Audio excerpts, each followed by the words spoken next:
노후의 영상을 클릭해주셔서 고맙습니다.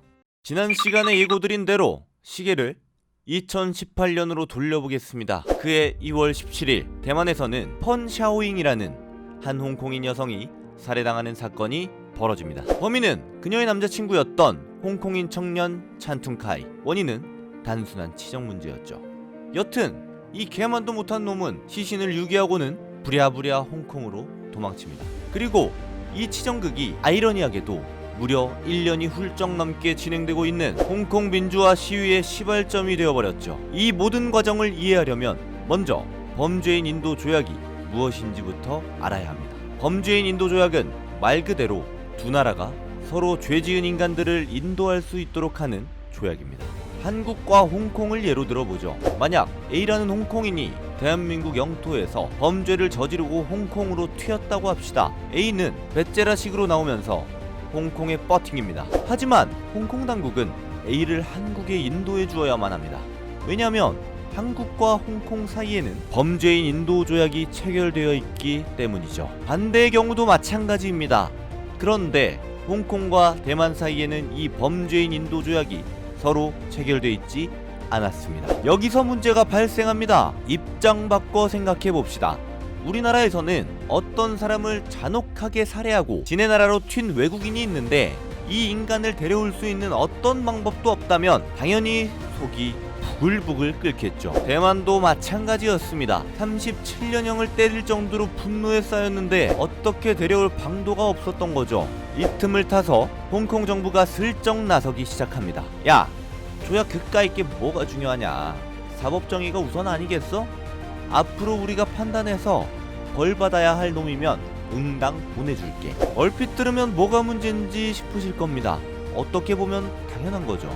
타국에서 죄짓고 자국을 돌아왔다고 죄가 사라지는 건 아니지 않습니까? 하지만 조슈아를 비롯한 홍콩의 시민들에게는 반드시 막아야 할 법안이었습니다. 먼저 판단의 주체가 친중파로 구성된 홍콩 정부였고 중국 또한 홍콩과 범죄인 인도 조약을 맺지 않은 국가였기 때문이죠. 간단하게 말해서 범죄인 인도법이 통과되면 중국에서 반정부 행위를 하다 홍콩으로 넘어온 민주인사들까지도 범죄인 인도 대상이 되어버릴 수 있다는 겁니다. 살인자 하나 잡겠다고 민주주의와 표현의 자유가 위협받는 건 홍콩 사람들 입장에서는 참을 수 없는 상황이었고 결국 2019년 3월 범죄인 인도법 철회와 민주주의의 보장이라는 두 가지 슬로건을 가지고 홍콩의 시민들이 거리로 나오기 시작했습니다. 또 다른 민주화 시위의 시작이었죠. 한편 조슈아 웡은 2019년 6월 석방된 이후 홍콩 시위대를 적극 지지하기 시작했습니다. 2014년에는 거리와 광장 한복판에서 마이크를 잡고 민주화를 호소했다면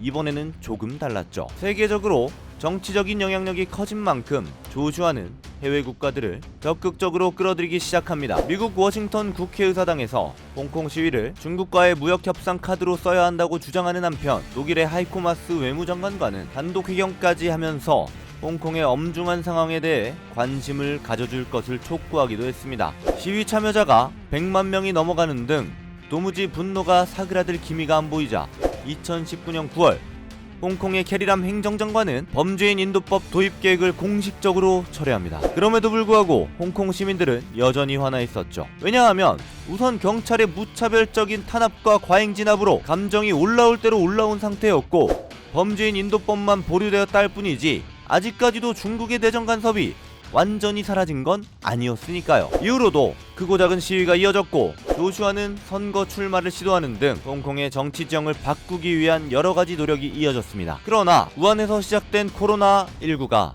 전 세계로 퍼져나가면서 홍콩의 시위도 조금씩 동력을 잃어나가고 있었고 그 틈을 타서 시진핑은 일국 양제를 완전히 무너뜨리기로 결심합니다. 그리고 홍콩의 시위가 너무 폭력적이라는 이유와 사회 안정이라는 뭔가 독재자스러운 목적을 가지고 홍콩 국가보안법을 전인대 본회의에 상정해버린 것입니다. 이에 조슈아를 비롯한 홍콩 시민들은 멘붕 오브 멘붕에 빠져버립니다. 국가 안전을 위해 하는 행위와 행동을 예방, 금지, 처벌한다는 조항은 시위 및 집회활동을 원천 차단하겠다는 의미이자 이는 곧 민주제 홍콩의 정치적 사망 선고나 다름없었기 때문이죠. 결국 2020년 5월 28일 중국의 전인대는 홍콩 입법회를 거치지 않고 직접 홍콩 국가보안법을 제정하기로 결정합니다. 그리고 홍콩 국가보안법이 불러온 파장은 꽤나 심각한 수준입니다. 미국은 중국의 제재를 가하겠다고 엄포를 놓고 있고 캐나다, 유럽 등 기타 서구 세력들 또한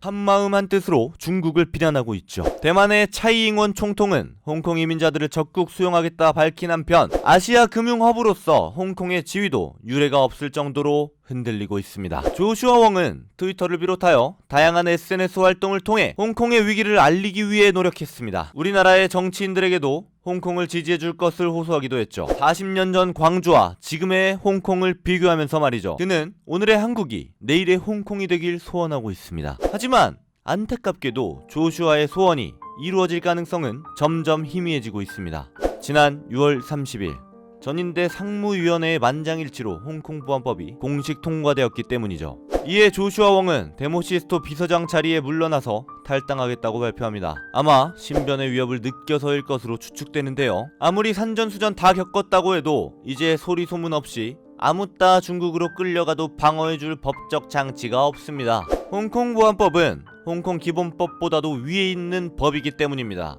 국가보안법 통과 이후 홍콩의 상황은 날로 어두워지고 있습니다. 민주파 정당들은 하나둘씩 해산을 발표하고 있고 조슈아 웡과 함께 홍콩의 시위를 이끌던 네이선 로도 홍콩을 떠나 해외로 망명했죠. 조슈아는 홍콩에 남아 거리에서 투쟁을 이어나가겠다 발표했지만 현실은 그리 밝아 보이지 않습니다. 중국 정부의 칼날이 점점 조슈아를 옥죄고 있기 때문이죠. 조슈아의 눈물은 오로지 남일만이 될 수 없습니다. 중국은 지금 딴 나라 눈치는 1도 보지 않고 탄압을 이어나가고 있고 그런 중국의 태도가 우리나라에 어떤 영향을 미칠지는 아무도 모르는 일입니다. 지금 미국을 비롯한 제1세계 국가들은 중국에 어떻게든 본때를 보여주고 싶어하고 우리나라에게는 확실한 입장을 취할 것을 은연중에 강요하고 있죠. 지금 홍콩은 서구권 국가들이 중국 제재에 이용할 수 있는 꽤 괜찮은 명분입니다. 물론 그럴수록 중국의 반발도 더 거세지겠죠. 독재자가 가장 무서워하는 것은 자유를 맛본 시민들의 자발적인 연대라고 합니다. 25살 가장 자유로울 나이에 청춘을 희생하고 있는 조슈아의 모습에 지난날의 어떤 그림자가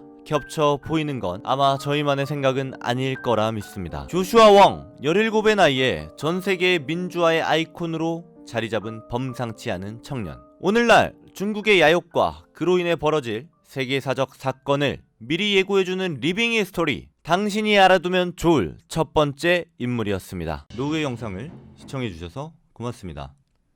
다음 영상을 보고 싶다면 좋아요와 구독 부탁드립니다.